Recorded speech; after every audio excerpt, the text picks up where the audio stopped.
Crimson Creek. Gardner stopped at a restaurant whose windows were smashed in, bloody drips cascading off just like the running rain.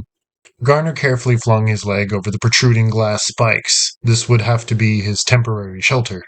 Gardner was able to get inside, but his bare feet crunched down on tiny pieces of glass. Gardner leaned sideways into the restaurant's bar. After a few long minutes, Gardner saw he was all right, for now. He sat down on a stool and put his left leg in a cross over his right. On the palm of his foot were small shards of glass embedded within his calluses. He winced as he clasped his index and thumb fingers onto one shard and pulled it out. Gardner did this for a long few minutes, going on to the next foot. But it had no bad cuts, nothing that would require any stitches. Gardner spun in his chair and faced the back of the bar. He got off his stool and winced again. He left behind him a trail of bloody footprints, but he didn't care. He turned the corner of the bar, stepping into a thin puddle of blood. There in the corner, a dead body twitched noticeably. Right before Gardner's eyes, the fingernails on the dead body's hands grew and then sharpened. The bleeding pinpricks on the body's neck widened to the sizes of ping-pong balls. Gardner could see the inside of his neck, dark and rotting. The holes twitched with the body as if they were gills. Its wide and glassy eyes bulged. They became bloodshot and started to change into a yellowish color. Gardner didn't want to see this. He couldn't. All he wanted to do was jump back out the window and jog out of town before the sun finally went down, leaving this town in complete darkness. But he stayed rooted to the spot, eyes fixed on the now writhing cadaver. Now it was no longer dead. It was becoming alive again. In one last seizure, the body's mouth flew open, showing its yellow teeth. Its incisors were now widening, pushing the other teeth over a considerable amount to make room. Then they started to grow and sharpen, just like the nails, but they weren't turning black. They were so white that they shined in the bar's fluorescent lighting. The body then stopped twitching, and its eyes closed. It looked so peaceful. The holes on its neck were becoming regular-sized again, but took on a purplish color like a bad bruise. Gardner dodged away from the bar and away from the liquor to stand beside a pile of chairs and an overturned dining table. He stooped down behind them and watched through the gaps in the chairs. There was a rustle and then the slapping of hands in the puddle of blood. Gardner shuddered. Then feet were slipping around in it. The creature's head came into view as it stood upright. Gardner shifted upward, resting his eyes in between the edges of the table and the overturned leg of the chair. The creature looked forward with bleary eyes, with huge pupils. Gardner watched those eyes. He didn't want to, but it seemed inevitable. The pupils shrank back and the thing cracked its head to the side with a shuddering click. It proceeded to do it to the other side of the neck. Then it smiled, showing its sharp fangs. Gardner broke out in goose flesh once it sniffed the air, nostrils opening wide. It laughed darkly with a hint of anger. But it was still happy. The sun had finally set. It proceeded outside through the shattered window. Then the thing sniffed the air again, and it ran in the direction that its nose was pointing to. It disappeared out of sight. Gardner noticed that more dark figures were running down the sidewalk across the street in the same direction. He got up and walked cautiously toward the shattered window, careful not to step again on any shards of glass. The dark figures drew closer, and he could see they were all heading in the same direction, all of them looking forward. It started off as just a few on the sidewalks, and then there were hundreds coming from everywhere. They were even crawling across the exterior walls of buildings like spiders. They moved with extraordinary pace, some jumping from building to building with perfect agility. Gardner watched astonished as the evil walked in the soaking rain, grinning fiercely. The sun was down, and the only light came from the bolts of electricity flashing in the sky. Some even walked by the shattered window, so close that Gardner could smell their rotting skin. Gardner jumped back, but no creatures noticed him or even heard his wild scream and heavy breathing. Their eyes were fixed forward at something. They were all heading toward the same spot. Gardner carefully tiptoed over to where the door was. It was locked, but the key was still in the keyhole. Gardner turned the key and then turned the knob. The door opened with a rusty squeak. Creatures walked past the door dangerously close, but they didn't even shoot Gardner a glance. Gardner stepped outside, feet slapping down into a small glassy puddle. He took another step into clean cement. He noticed a group of 5 creatures that had just walked past him. freezing in place and ready to run. He walked a few more steps out into the overrun street, his hospital gown billowing in the wind. A couple more passed by him. One woman looked to be in her 30s, holding a baby with needle teeth poking out from under its slipper lip. The baby hissed at Gardner, forked tongue flitting. The mother only clutched her baby tighter.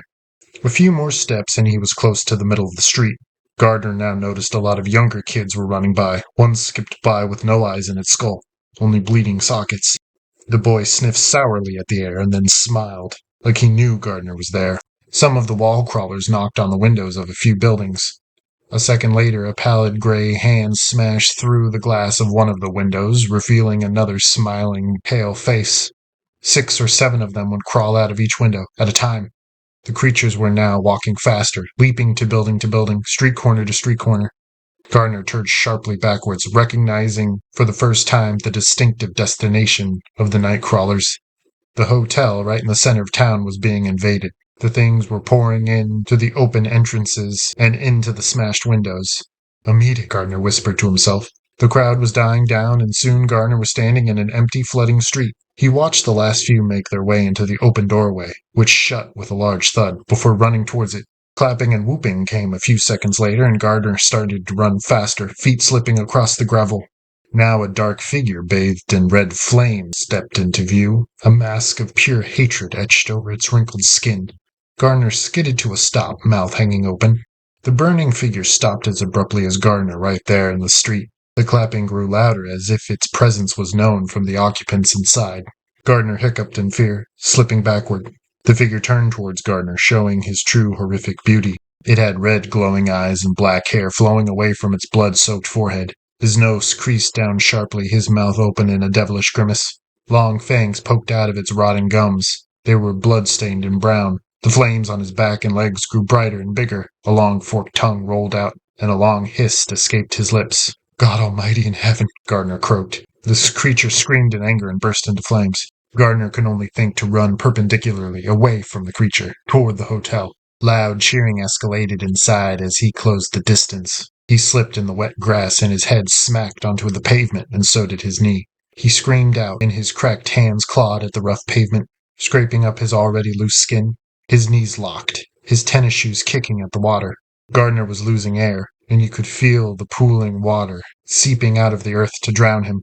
Now the water was rushing at him, waves crashing against the entrance to the hotel. He flung his head up above the now chest-high riptide. Cars were now floating like corks, swept along the tide with Gardner. His head was thrust back down, and just in time, Gardner felt himself rise up high into the heart of the rushing wave. His head spun helplessly, air running on low again. Wave crashed down, and Gardner again smacked his knees on the level pavement. He screeched out in excruciating pain, oxygen discreet.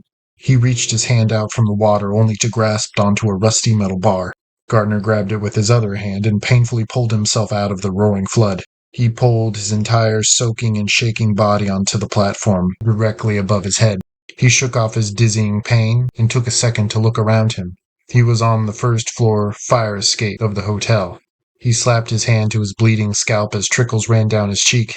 Gardner knew that he was closing in on sleep. That's all he wanted to do, just to lay his head back and fall into slumber. Tears of pain started to course down his face, mixed with the blood. Suddenly, the waters circling the embassy burst backward in one large circular wave. He grabbed the ladder beside his temple and climbed up all the way to the 4th floor, the water level quickly escalating below him to swallow up the platform he had just stood on. He pushed open one of the emergency exits and limped inside the hotel. He was inside. There was no turning back now.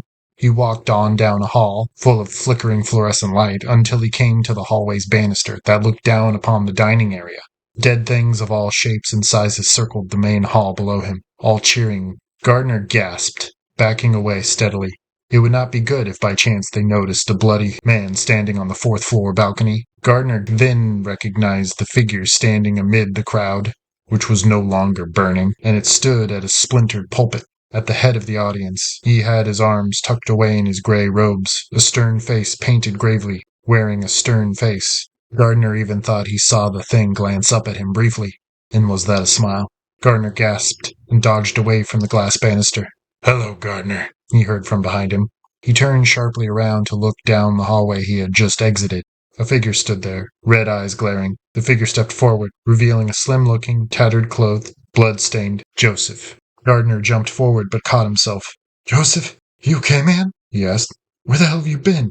Joseph continued to smile, and Mike noticed, in the dining hall light, that ripples of blood were dripping down his muzzled chin. His lips parted, revealing pin-pricked teeth that glimmered. Gardner knew what was about to happen. He looked back with uncertainty to the banister. Directly behind him, Joseph was slowly advancing toward his friend. His smirk stretched to either ear, showing off all of his molars. "Joseph, man, not you too," Gardner cried. Joseph hissed in response. Gardner withdrew, stepping awkwardly on one of his injured ankles. He fell backward, but found his balance. He was already way too close to the glass banister. Maybe if he led Joseph away from the banister, he would be all right. From that horrific fall, anyway. Joseph started to step toward Gardner, in longer strides. Then Joseph advanced on him with a long sweep of his arms. One smashed Gardner in his face, the other struck him in a winding punch to his gut. Gardner stumbled backwards, and redirected all of his weight to fall to the ground instead of against the banister. Gardner flopped down onto the floor and rolled away from his friend. Joseph attacked Gardner again, his nails scratching through his hospital gown. Gardner tried to crawl away, but Joseph reeled him back in. Gardner skidded helplessly against the carpet and let out an ear-splitting scream that echoed all across the dining hall. The hall became dead silent, and all of the creatures directed their attention to the fourth-floor balcony. Joseph hissed again, forked tongue slicing through his gaping mouth. Gardner screamed, crawling towards the glass banister. Joseph attacked head-on, wrestling Gardner flat onto the ground. He overwhelmed Gardner and pushed his back flat against the glass banister. His rancid breath clouded over Gardner and caused him to vomit inside his mouth. Joseph smiled again, and a skin flap around his eye fell open to reveal black, lifeless muscles and the beginning of Joseph's glowing eyeball. Gardner closed his eyes, his body now lifeless. Joseph had him pinned, his razor nails cutting into the muscle of Gardner's arm. But Gardner was done screaming. Joseph pulled him up but slammed him back against the glass, causing a fine crack to spread. Down below, Mike could even hear whooping coming from the audience. They were chanting for his death, but he could sense that they weren't encouraging Joseph to bite him. They didn't want to reanimate him. They wanted him as a meal, down there in the dinner hall. Joseph smashed him against the banister a second time, and Gardner could hear shards of glass start to slip from the frame. After another hit, the metal railing bent and snapped. A rain of glittering glass followed Gardner down as he teetered backward. In the midst of his fall from the balcony, he lost his shoe and his consciousness. All he remembered seeing was Joseph's bright, glowing eyes glaring down at him, and his wicked grin. Gardner struck a table below him, splitting it in two. No monsters were sitting at this table, but china and silverware had been lain askew. All the rest of the glass slammed down on him in a horrible cascade of needles. The creatures backed away, all cheering. Their leader even let out a delightful whoop of glee. Gardner came to in that exact second, and he saw one steak knife descending toward his open chest, clasped in the hand of a hungry diner. He let out a moan of fear before rolling painfully off the table as the knife struck. Gardner tried to struggle to his feet, but all his nerves were floating away with the cheering of the hungry creatures. His back revealed an even larger dinner knife tagging the place between his shoulder blades, spreading with a bright wet stain. The creatures groaned, disappointed, as Gardner died before they could start feasting, his life force quickly diminishing, blood curdling and clotting with every dying brain cell. They did not feast, and Gardner did not regain his feet. They allowed him to die in peace, slowly clearing the dining area and following their robed master through the grand entranceway and back into the perpetual night